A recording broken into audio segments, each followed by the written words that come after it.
préoccupation. Tout à l'heure, dans la déclaration liminaire, on a senti que tout porte sur les événements de 26, 27 et 28. Et vous avez réagi. Mais au même moment, l'actualité aussi, c'est le processus électoral. Que pensez-vous de ce processus électoral qui entoure la participation des partis politiques de l'opposition, du moins ceux qui sont avec vous, ou non? C'est ma première préoccupation. La seconde préoccupation, les enquêtes sont ouvertes. On parle de la CNDH qui a rendu un rapport à mi-chemin. On parle de l'Assemblée nationale qui a demandé également l'ouverture d'une enquête. On ne sait pas de quelle structure s'agit-elle. On parle également du procureur qui a ouvert une enquête sur le sujet. Quel est votre avis sur ces enquêtes qui sont ouvertes? Ma troisième préoccupation, les déclarations, certainement vous les avez entendues, venant du CPC qui a tenu ces échanges la fois dernière, le gouvernement aussi qui a pris position en rencontrant les diplomates accrédités au Togo sur la situation.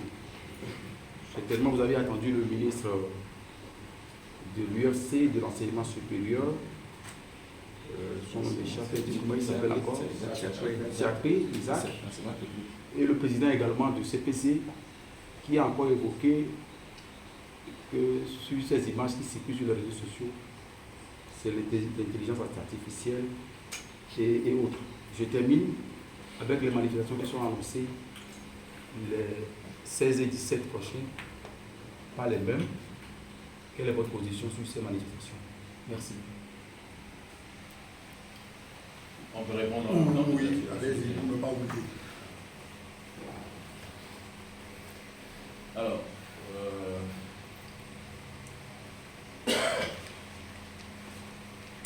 on va commencer peut-être par la première question qui portait sur le processus électoral qui est en cours. Le processus électoral qui est en cours. Alors, vous vous souvenez que nous avons,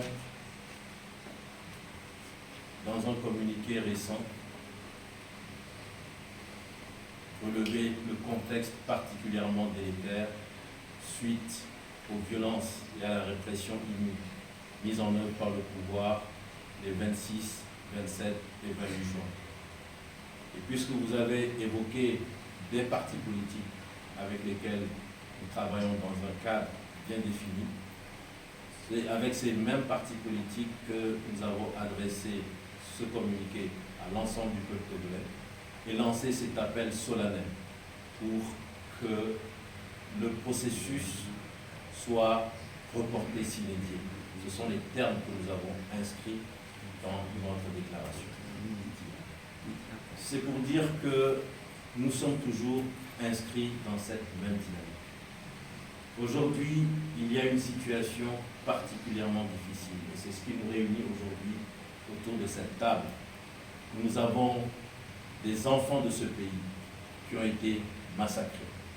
Nous avons des familles qui sont en deuil. Nous avons du sang innocent qui a encore coulé. Nous avons des corps qui sont à la mort. Vous avez vous-même évoqué les enquêtes. Je ne pense pas qu'on soit vraiment dans une atmosphère favorable pour aller à des élections. Et donc, ce communiqué que nous avons ensemble signé il y a quelques jours, je pense qu'il rejoint également des communiqués signés par d'autres formations politiques présentes ici. Ces communiqués appelant également à un report des élections parce que les élections, normalement, dans des pays civilisés, constituent des moments de joie, des moments où le peuple a la possibilité de choisir ses propres dirigeants. Et une fois qu'on est en communion avec ces dirigeants, on peut œuvrer pour le développement de la nation. Mais lorsqu'on se trouve dans une situation aussi difficile, je crois que demander ensuite aux gens qui sont en deuil d'aller voter, c'est faire preuve de manque d'humanité. Et c'est pour cela que dans ce communiqué, nous avons demandé à ce qu'il y ait un report sine die des élections. Vous avez parlé également des enquêtes.